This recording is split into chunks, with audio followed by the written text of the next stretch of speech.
Sunshine properties infra developers safety surety promise అనువైన స్థలం అందుబాటు ధరలో సన్షైన్ ఫ్లోరా నందిగాం టౌన్ షాద్ నగర్.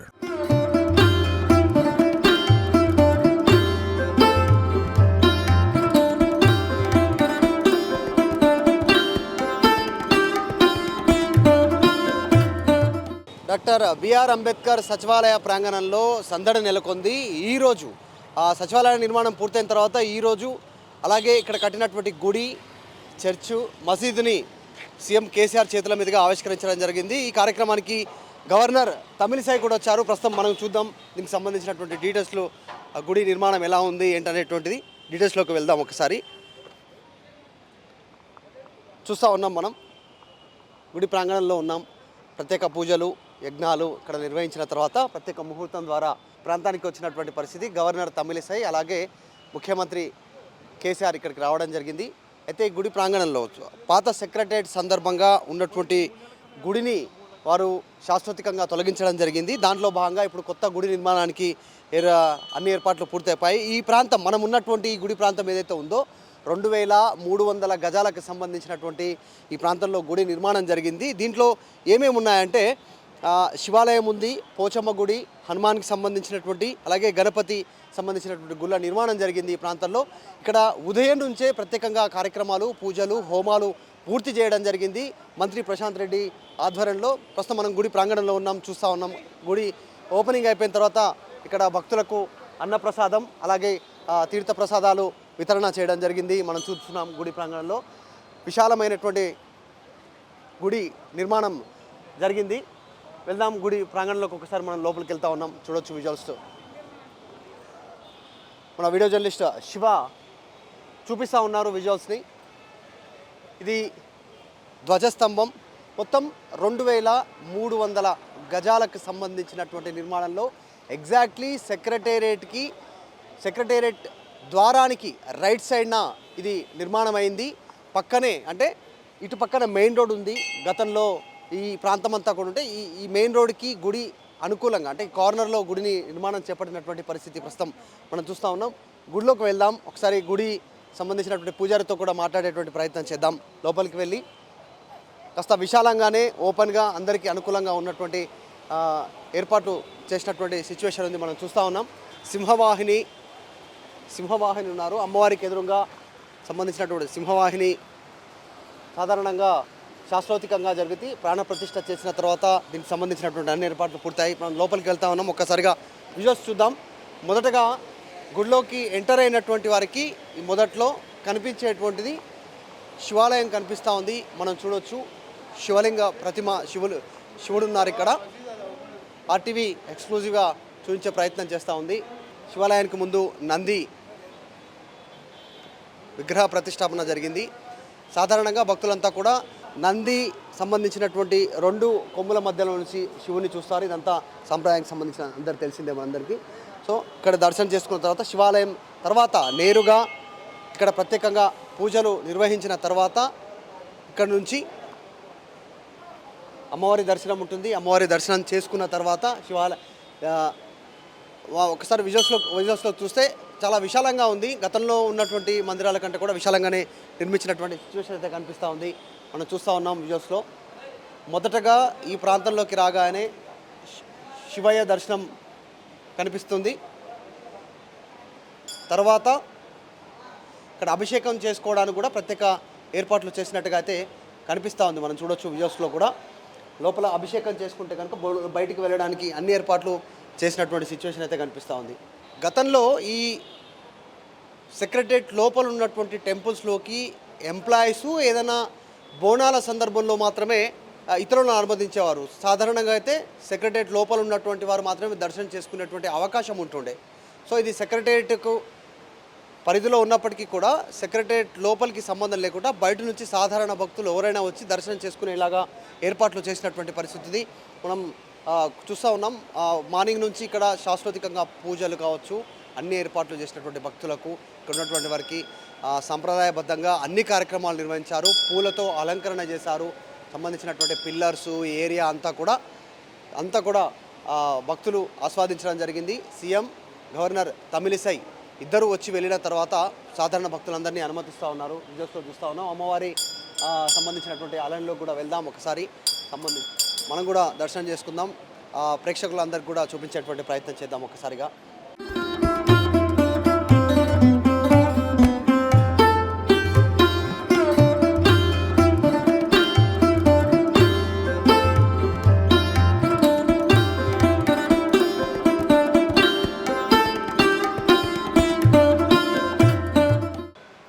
చూస్తూ ఉన్నాం అమ్మవారి విగ్రహం పక్కనే గణేష్ సంబంధించినటువంటి విగ్రహం కావచ్చు. మీరు ఇక్కడ ఎంప్లాయీస్ అండి? అవునండి. మీ పేరు? అనురాధ. చెప్పండి, ఇప్పుడు గుడి నిర్మాణానికి సంబంధించి వచ్చారు కదా, దర్శనం చేసుకుని ఏం చెప్తారు? ఎట్లా ఉంది? చాలా బాగుంది. గతంలోనూ ఉన్నప్పుడు ఉన్న పాత సెక్రటరీ ఉన్నప్పుడు ఉన్నారు కదా, ఉన్నాను. అప్పుడు ఎట్లా ఉండే గుడి నిర్మాణం కావచ్చు, ఇప్పుడు ఈ కొత్త నిర్మాణం ఎట్లా ఉంది? అమ్మవారి గుడి నిర్మాణం ఎలా ఉన్నా అమ్మవారి గుడి అప్పటికన్నా ఇంకా పెద్దగా గుడి నిర్మాణం కట్టారు. విశాలంగా గుడి, చర్చ్, మస్జిద్ అన్నీ కట్టడం జరిగింది. చాలా సంతోషంగా ఉంది ఈరోజు ఈ గుడి ఓపెనింగ్కి వచ్చినందుకు. గతంలో గుళ్ళోకి సెక్రటేరియట్లో ఎంప్లాయీస్ కానీ అక్కడికి వచ్చేటువంటి కొద్దిమంది ఎవరైనా సీఎంని కలవడానికి వచ్చినటువంటి వాళ్ళే దర్శనం చేసుకునే సిచ్యువేషన్ ఉండే. సో ఇది ఎవరైనా వచ్చేటువంటి సాధారణ భక్తులు బయట వాళ్ళు కూడా వచ్చే సిచ్యువేషన్ ఉంది. అవును, అది చాలా సంతోషకరమైన విషయం. అందరూ వచ్చి దర్శనం చేసుకోవచ్చు. ఇంకొకటి సర్వమత సమ్మేళనం లాగా అన్నీ ఒకే చోట ఏర్పాటు చేశారు కాబట్టి చాలా సంతోషంగా అనిపిస్తుంది. విశిష్టత ఏముంది మీరు విన్నారా? అమ్మవారికి సంబంధించిన విగ్రహం ఎక్కడ తయారైంది, ఇక్కడ డీటెయిల్స్ ఏమన్నా తెలుసా? అమ్మవారి విగ్రహం ఇంతకుముందు గుడి విగ్రహమే.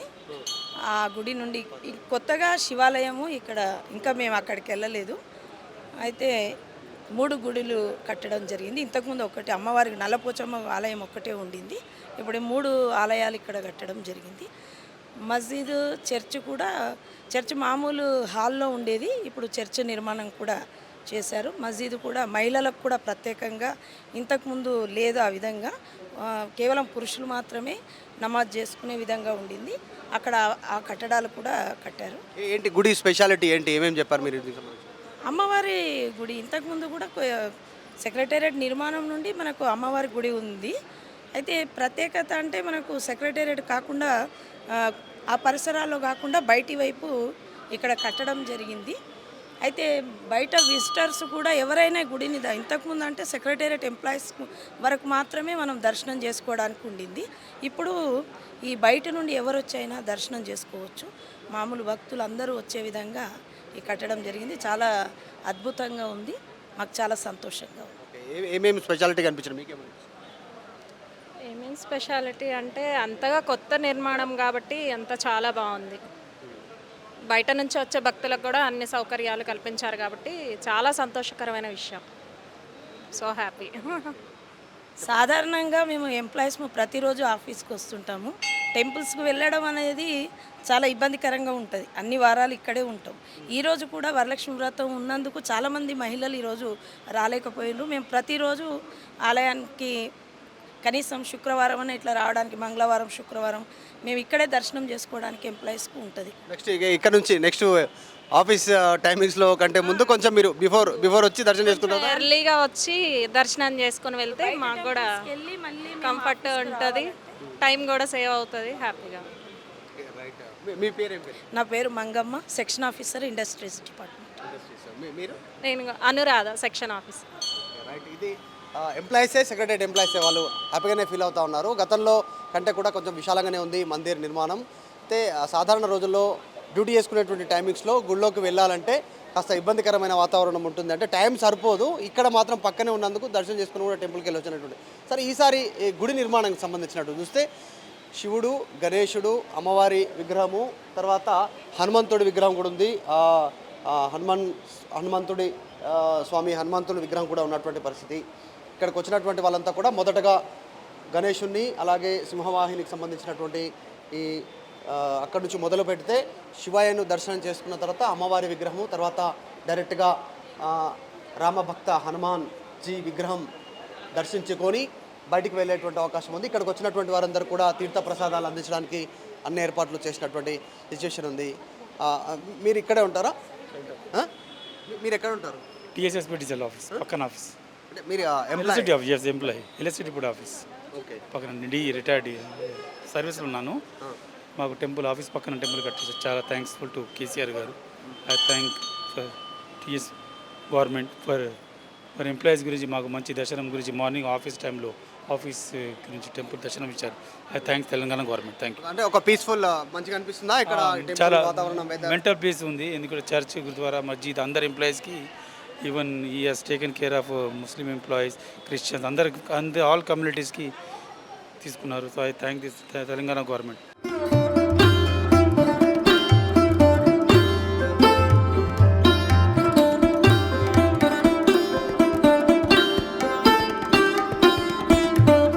పక్కనే మీడియా పాయింట్ కూడా ఉంది. సో మీడియా ప్రతినిధులు కూడా వచ్చినప్పుడు వాళ్ళు కూడా దర్శనం చేసుకోవచ్చు. చాలా ప్రశాంతంగా, హ్యాపీగా, చాలా పీస్ఫుల్గా ఉంటుంది ఇక్కడ. సో రావాల్సిన పరిస్థితి. కొంత మనతో మాట్లాడదాం. మీరేం చెప్తారు ఈ నిర్మాణానికి సంబంధించి, గుడికి సంబంధించినటువంటి విషయం పైన ఏం చెప్తారు?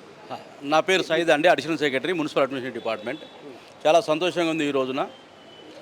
లోపల పాత సెక్రటరీ ఉన్నప్పుడు చాలా చిన్నగా ఉండే టెంపుల్ అనేది ఇప్పుడైతే చాలా విశాలంగా, చాలా చక్కగా, అంటే గుడితో పాటుగా చర్చి, మసీదు కూడా ఏర్పాటు చేయడం అనేది ఈ రాష్ట్ర ప్రభుత్వానికి, సీఎం గారికి ధన్యవాదాలు తెలియజేస్తున్నాను.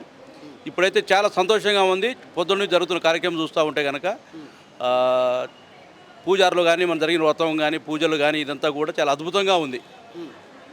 సో తెలంగాణకి, అంటే తెలంగాణ సెక్రటరేట్ అంటే ఇలా ఉంటుంది అనేది doctor B R Ambedkar Telangana secretariat అనేది. గుళ్ళు కూడా ఉంటాయి, గుళ్ళు సముదాయం ఉంటుంది. జనరల్గా గవర్నమెంట్ గతంలో కూడా ఉంది కదా సెక్రటరీ లోపలనే గుడి ఉంది కదా. గతంలో ఉంది. గతంలో ఉన్నదానికి ఇప్పటికి తేడా లేదా? గతంలో ఉన్నదానికి మేము లోపల ఉన్నవాళ్ళు మాత్రమే దర్శనం చేసుకునేవాళ్ళం. ఇప్పుడు చూడండి, మరి సెక్రటరీ మేము లోపల నుంచి బయటికి రావచ్చు, బయట వాళ్ళు కూడా వచ్చి దర్శనం చేసుకోవచ్చు. సో దీన్ని ఎక్స్పాండ్ చేయడం జరిగింది. అంటే పబ్లిక్ ఎక్స్పాన్షన్ కూడా, ఎక్స్పాన్షన్ అనేది చాలా బాగుంది. మంచి రోజు అండి. ఇలా దివ్యమైన ముహూర్తము, వరలక్ష్మి వ్రతం రోజు. ముఖ్యమంత్రి గౌరవ కేసీఆర్ గారు ఈరోజు ప్రారంభించిన అమ్మవారి ఆశీస్సులు ఆయనకు మరియు తెలంగాణ ప్రజలకు మంచి వర్షాలు, మంచి పంటలు, మంచి ఆరోగ్యం, మంచి సంపద ఇవ్వాలని చెప్పి మేము కోరుకుంటున్నాం sir. Thank you sir. Right. పూజారి గారితో కూడా మాట్లాడదాం, ఆయన వెర్షన్ తీసుకుందాం, అసలు కొంత డీటెయిల్స్ తీసుకుందాం. మందిర్కి సంబంధించినటువంటి ప్రాముఖ్యత ఏంటి, ఎక్కడెక్కడ నుంచి విగ్రహాలను తెప్పించినటువంటి పరిస్థితి, శివయ్య విగ్రహం కావచ్చు, తర్వాత అమ్మవారి విగ్రహం కావచ్చు, రామభక్త హనుమాన్జీ విగ్రహం కావచ్చు, ఈ నంది విగ్రహానికి సంబంధించినటువంటి విషయాలు ఎక్కడెక్కడ నుంచి తీసుకురావడం జరిగింది, ఏర్పాట్లు ఎలా సాగాయి, ఎంత శాస్త్రోతికంగా జరిగింది అనేటువంటి అంశాలను పూజారి మాటల్లో తెలుసుకునేటువంటి ప్రయత్నం చేద్దాం. ఎందుకంటే ఆర్టీవీని రెండు తెలుగు రాష్ట్రాలకు సంబంధించినటువంటి ప్రజలు ఆదరిస్తూ ఉన్నారు. వారు ఎందుకంటే ఆర్టీవీ ప్రసారం చేసే ప్రతి అంశం ప్రజలకు చేరుతూ ఉన్నటువంటి పరిస్థితి. క్షేత్రస్థాయిలో మేము, అలాగే వీడియో జర్నలిస్టులు, ఇక్కడ ఉన్నటువంటి రిపోర్టర్లు, యాంకర్లు, చాలా అన్ని అంశాలను ప్రజలకు చేరవేసేటువంటి కార్యక్రమం చేస్తూ ఉన్నటువంటి సిచ్యువేషన్ ఉంది. సో వారందరి కోసం, ప్రజల కోసం మరొకసారి ఓపెన్ అయినటువంటి ఈ సెక్రటేరియట్ పక్కనే ఉన్నటువంటి ఈ మహా ఆలయాన్ని, ముఖ్యంగా శివాలయము, గణేశుడి విగ్రహము, అలాగే అమ్మవారి విగ్రహము, భక్త హనుమాన్ విగ్రహము, యాగశాల కావచ్చు, వీటన్నిటిని ప్రజలకు చూపించడానికి ఆర్టీవీ ఇక్కడికి రావడం జరిగింది. వాళ్ళందరి కోసం మా పూజారి మాటల్లో కూడా తెలుసుకుందాం. వారికి సంబంధించినటువంటి డీటెయిల్స్ తీసుకుందాం, వారితో మాట్లాడదాం. అసలు ఆలయ విశిష్టత, ప్రాముఖ్యత, వీటన్నిటికీ సంబంధించినటువంటి డీటెయిల్స్ ఆర్టీవీ ప్రజల కోసం వారితో మాట్లాడేటువంటి ప్రయత్నం చేద్దాం. పూజారి గారు, ఆలయ విశిష్టత, వీటికి సంబంధించి ఉదయం నుంచి ఏమేమి జరిగింది, దానికి సంబంధించి విశిష్టత, ఏమేమి పూజలు చేశారు, ఏమేమి? శ్రీ మహాగణాధిపతయే నమః. శ్రీ గురుభ్యో నమః. శ్రీ నల్లపోచమ్మ మాత్రే నమో నమః. ఇక్కడ నూతన సచివాలయము గౌరవ ముఖ్యమంత్రి గారు చంద్రశేఖరరావు గారు వారి ఆధ్వర్యంలో నూతన సచివాలయము ఏర్పాటు చేసుకున్న పిమ్మట అంతకుముందు ఆ గుడిలో కొలువైనటువంటి శివాలయము, హనుమదాలయము, పురాతనమైనటువంటి నల్లపోచమ్మ ఆలయము కూడా ఇక్కడ కొత్తగా నిర్మించడం జరిగింది. గత మాసంలో కొత్త సెక్రటేరియట్ని మనము సచివాలయాన్ని ప్రారంభించుకున్న తర్వాత ఈ రోజున మూలా నక్షత్రంలో శృంగేరి జగద్గురువుల గారి యొక్క ఆదేశానుసారము 3 రోజుల నుంచి జరుగుతుంది.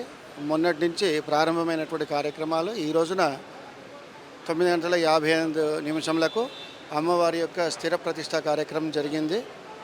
మొదటి రోజున సరస్వతి, రెండో రోజున లక్ష్మీ యాగము, మూడో రోజున చండీ యాగము కూడా జరపబడింది. తర్వాత స్థిర ప్రతిష్ట జరిగిన పిమ్మట ఇక్కడ ఇంకా ప్రతినిత్యము, అంతకుముందు ఏదైతే ప్రతినిత్యము పూజలు జరిగేటియో అటువంటి కైంకర్యాలు తప్పకుండా చేయాలని చెప్పేసి గౌరవ కమిటీ వారందరం కూడా నిశ్చయించడం జరిగింది.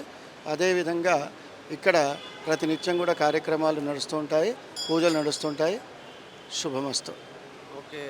ముఖ్యంగా విగ్రహాలకు సంబంధించి ఇప్పుడు శివ విగ్రహం కావచ్చు, హనుమయ్య విగ్రహం కావచ్చు, కొన్ని ప్రత్యేకంగా నుంచి చెప్పించారా ఇట్లా? అమ్మవారి విగ్రహం ఏదైతే శ్రీ నల్లపోచమ్మ దేవత విగ్రహం మాత్రము పాత విగ్రహమే. తర్వాత అప్పుడున్న గణపతి, తర్వాత సుబ్రహ్మణ్య స్వామి వారి విగ్రహాలు మాత్రము పాతవే. తర్వాత కొత్తగా శివలింగం చాలా పెద్దగా బృహత్తుగా ఇక్కడ తయారు చేయించడము. ఎక్కడి నుంచి తయారు చేయించారు? తర్వాత ఆంజనేయ స్వామిది కూడా ఈ 2 విగ్రహాలు మన తిరుపతి నుంచి తీసుకురావడం జరిగింది. నందీశ్వరుని కూడా తిరుపతి నుంచి తీసుకురావడం జరిగింది. తర్వాత ధ్వజ ప్రతిష్ఠ కూడా చాలా చక్కగా చేయించారు ఇక్కడ. ఋత్వికులందరూ స్తంభం ముందు కూడా సింహవాహిని, ఇది అమ్మవారి సింహవాహిని కాబట్టి ధ్వజస్తంభం దగ్గర సింహవాహనాన్ని ప్రతిష్టడం జరిగింది. అది కూడా తిరుపతి నుంచే వచ్చింది. గౌరవ మన చంద్రశేఖరరావు గారు ముఖ్యమంత్రి గారు ప్రత్యేకంగా మన శృంగేరి జగద్గురువుల గారి యొక్క ఆదేశానుసారము ఇక్కడ ఈ తంతును, ఈ ప్రతిష్టా కార్యక్రమాన్ని వారు నిర్వహించి తలపెట్టినారు. అదేవిధంగా ఋత్వికులు కూడా శృంగేరి నుంచి రావడము, ఆ తర్వాత ఈ కార్యక్రమాన్ని దిగ్విజయంగా జరపడము జరిగింది. సర్వే జనానాం సుఖినో భవంతు. పూజారి గారు, మరొకటి గుడి ఓపెన్ అయినటువంటి పరిస్థితి ఈరోజు అందరికీ సాధారణ భక్తులకి అందుబాటులో ఉంటుంది. సో ఏ రోజు టైమింగ్స్ ఎలా ఉంటాయి, ఏమేమి ప్రత్యేకతలు, ఏ రోజు పూజలు జరుగుతాయి? ఎందుకంటే ఈరోజు సాధారణ భక్తులు కూడా రావడానికి అవకాశం ఉంది. గతంలో సెక్రటరీలో ఉన్నప్పుడు ఎంప్లాయీస్ వరకు మాత్రమే అనుమతి ఉండేది. ఇప్పుడు సాధారణ ప్రజలు కూడా అందరూ వచ్చేటువంటి అవకాశం ఉంది. రోజువారీగా ఏమేమి కార్యక్రమాలు ఉంటాయి, ఎప్పుడెప్పుడు రావచ్చు, దీనికి సంబంధించిన డీటెయిల్స్? ఉదయం 8 గంటల నుంచి 12 గంటల వరకు ఉంది ఇంతకుముందు సమయము. అదే సమయాన్ని సాయంకాలము 3 నుంచి 6 గంటల వరకు ఇంతకుముందు ఏదైతే సమయం ఉందో అదే సమయాన్ని కొనసాగించదలుచుకున్నాము. రోజువారీగా అభిషేకం, శివాలయంలో అభిషేకం జరుగుతుంది. ఆంజనేయ స్వామి వారికి అష్టోత్తరం జరుగుతుంది. అమ్మవారికి ప్రతినిత్యం కూడా కుంకుమార్చన, తర్వాత ఉత్సవమూర్తికి అభిషేక కార్యక్రమాలు జరుగుతాయి. మీ పేరు? నా పేరు రాజశేఖర్ శర్మ అండి. రాజశేఖర్ శర్మ నా పేరు. పూజారి రాజశేఖర్ శర్మ గారు చెప్తా ఉన్నటువంటి పరిస్థితి, ఆలయ ప్రాముఖ్యత కావచ్చు, డీటెయిల్స్ కావచ్చు. సో రోజువారీగా గతంలో ఆలయం ఎన్ని గంటలకు ఓపెన్ అయ్యేదో, ఎన్ని గంటలకు సందర్శనం ఉండేదో అలాంటి టైమింగ్సే ఉండనున్నాయి రోజువారీగా. కాకపోతే గతంలో కేవలం ఎంప్లాయీసే దర్శనం చేసుకునేటువంటి వారు కావచ్చు, ఇప్పుడు సాధారణ భక్తులంతా వచ్చేటువంటి అవకాశం ఉంది. చాలా విశాలంగా వీళ్ళంతా ఏర్పాట్లు చేశారు. మనం చూస్తూ ఉన్నాం విజువల్స్లో, వండర్ఫుల్ విజువల్స్లో. ఒక యజ్ఞశాల ఉంది, యాగశాల దగ్గర కూడా వెళ్దాం. యాగశాలకు సంబంధించినటువంటి డీటెయిల్స్ కూడా ఒకసారి చూద్దాం. యజ్ఞం ఎలా జరిగింది, ఏ రకంగా, ఎంత శాస్త్రోతికంగా జరిగింది అనేటువంటిది. సాధారణంగా యజ్ఞశాలకి రావడానికి చాలా ఎక్కువగా ఇష్టపడతారు భక్తులంతా కూడా. ఆ జరిగినటువంటి యజ్ఞానికి సంబంధించినటువంటి అక్కడ జరిగినటువంటి పూజ సంబంధించినటువంటి విధానం తెలుసుకోవాలనుకుంటారు. ఆ ప్రాంతంలో కాసేపు కూర్చోవాలి, సెదతీరాలనేటువంటి ఉంటుంది. అక్కడ ఉన్నటువంటి బొట్టును పెట్టుకుంటారు. అక్కడ యజ్ఞశాల జరిగినటువంటి విషయంలో మనం కూడా వెళ్దాం, భక్తులకు ఒకసారి చూద్దాం. చాలామంది సాధారణంగా రావడానికి వీలు పడదు కాబట్టి వాళ్ళందరికీ చూపించేటువంటి ప్రయత్నం చేద్దాం. ఇక్కడ కూడా కొద్దిమంది పూజారులు ఉన్నారు, వాళ్ళతో కూడా మాట్లాడించేటువంటి ప్రయత్నం చేద్దాం. ఇదే యజ్ఞశాల మనకు కనిపిస్తూ ఉంది విజువల్స్లో. యజ్ఞశాలకు సంబంధించినటువంటి యజ్ఞం పూర్తయిన తర్వాత సో ఆలయం శాశ్వతికంగా ఓపెన్ అయినటువంటి పరిస్థితి. ఇంకా కూడా యజ్ఞశాలకు సంబంధించినటువంటి ఇంకా చూస్తూనే ఉన్నాం. యజ్ఞం జరిగినటువంటి తీరు కావచ్చు, ఈ భక్తులంతా కూడా బొట్టు పెట్టుకుంటున్నటువంటి పరిస్థితి. యజ్ఞశాల ఇందాక మాట్లాడినట్టుగానే చాలా పవిత్రంగా భావిస్తారు. వచ్చినటువంటి వారంతా కూడా బొట్టు తీసుకునేటువంటి ప్రయత్నం చేస్తారు. మీరు ఎక్కడి నుంచి వచ్చారమ్మా? మీ పేరేం పేరు? ఆదిలాబాద్ నుంచి వచ్చాం. అంటే ఎక్కడ ఉంటారు మీరు? మేము ఆదిలాబాద్లోనే ఉంటాం. ఆదిలాబాద్లో ఉంటాం. ఇక్కడికి అంటే తెలిసి వచ్చారా, దీనికోసం స్పెషల్గా వచ్చారు? తెలిసి వచ్చినాం చూద్దాం. ఎందుకోసం వచ్చారు ఇక్కడికి? వచ్చి అంటే ఇక్కడ దేవి చూద్దామని అక్కడ నుంచి కేవలం మిగతా చూడడానికి వచ్చినాము. మీ పేరు? మా పేరు నీలాదేవి. ఏం చేస్తారు మీరు? నేను ఎస్ఎస్ కమిషన్ మాజీ మెంబర్ చేసిన ఇక్కడ. ఓకే. ఎట్లా అనిపిస్తుంది చూస్తుంటే? చాలా సంతోషంగా ఉంది. పక్కకి సెక్రటరీ, పక్కకి దేవాలయాలు, చర్చి, మళ్ళీ మసీద్ అవన్నీ ఉండటం చాలా సంతోషంగా అనిపిస్తుంది. యజ్ఞంలో ఉన్నారా, పాల్గొన్నారా? ఇక్కడ పాల్గొనలేదు, ఇక్కడ లోనికి రానివ్వలేదు, దూరం నుంచి చూశాను. అయిపోయిన తర్వాత అనుమతి వచ్చేసినాను. చాలా సంతోషంగా ఉంది. మీరు కూడా ఎంప్లాయ్ అంటే నేను కమిషన్ మెంబర్గా చేశారు. ఆదిలాబాద్ నుంచి వచ్చినటువంటి పరిస్థితి తెలిసిన తర్వాత యజ్ఞం జరిగింది. మంచి రోజు ఈరోజు, శ్రావణ శుక్రవారం. సో అంతా కలిసి వస్తుంది అనేటువంటి ఒక దాంతో వచ్చినటువంటి పరిస్థితి. సో ఇక్కడ వచ్చినటువంటి వారందరూ యజ్ఞశాల నుంచి ఈ రకంగా బొట్టు తీసుకున్న తర్వాత ఖచ్చితంగా వాళ్ళు అంటే కొంచెం మంచిగా ఉంటుంది అనేటువంటి వాళ్ళతో మంచి జరుగుతుంది అనే కుటుంబ సభ్యులకు కావచ్చు వారికి అనేటువంటి దాంతో ఇక్కడికి వస్తారు. సో చూస్తూ ఉన్నాం సంబంధించినటువంటిది యజ్ఞశాల దగ్గర చండీ యాగంతో పాటు గణపతి హోమము, ఆ తర్వాత ఏదైతే విగ్రహాలు స్థాపించడం జరుగుతుందో సింహవాహిని కావచ్చు, హనుమంతుడి విగ్రహం కావచ్చు, అమ్మవారి విగ్రహం కావచ్చు, వీటన్నిటికి సంబంధించినటువంటి యజ్ఞం ఇక్కడ చేయడం జరిగింది. చండీ యాగం నిర్వహించినటువంటి పరిస్థితి. సో ఇక్కడ ఇంకా చాలామంది రెగ్యులర్గా భక్తులు వస్తూనే ఉన్నారు. మనం విజువల్స్లో కూడా చూస్తూ ఉన్నాం. విజువల్స్లో వెనకాల భక్తులు ఇంకా వస్తూ ఉన్నటువంటి విజువల్స్, భక్తులు ఎంప్లాయీస్ అంతా వాళ్ళు కూడా వాళ్ళు వస్తూ ఉన్నటువంటి పరిస్థితి. సో ఇది కొత్త మందిర నిర్మాణానికి సంబంధించినటువంటి అక్కడ లోపల జరిగినటువంటి అన్ని తీరుతెన్నుల విగ్రహ ప్రతిష్టన కావచ్చు, ఓపెనింగ్ కావచ్చు, తర్వాత యజ్ఞశాల కావచ్చు, అన్ని కొత్త కొత్త విగ్రహాలను తీసుకురావడం కావచ్చు. ఇక్కడ తర్వాత గతంలో పోచమ్మ ఆలయంలో ఉన్నటువంటి పురాతన అమ్మవారి విగ్రహాన్ని ప్రతిష్ఠించినటువంటి పరిస్థితి. అక్కడే ఉన్నటువంటి హనుమంతుడి విగ్రహము, అలాగే సుబ్రహ్మణ్య స్వామికి సంబంధించిన విగ్రహము అవే పాత విగ్రహాలు, మిగతావి మాత్రం అన్ని కొత్త విగ్రహాలు తిరుపతి నుంచి తీసుకొచ్చి ఇక్కడ ప్రతిష్టాపన చేయడం జరిగింది. శాస్త్రోతికంగా గత కొన్ని రోజుల నుంచి యజ్ఞాలు, పూజలు, హోమాలు అన్నీ నడుస్తూ ఉన్నాయి. అందులో భాగంగా టెంపుల్ సంబంధించినటువంటి డీటెయిల్స్ ఇవి. Video journalist శివతో Madhu Malkedikar, secretariat గుడి నిర్మాణం ప్రాంతం నుంచి, గుడి దగ్గర నుంచి.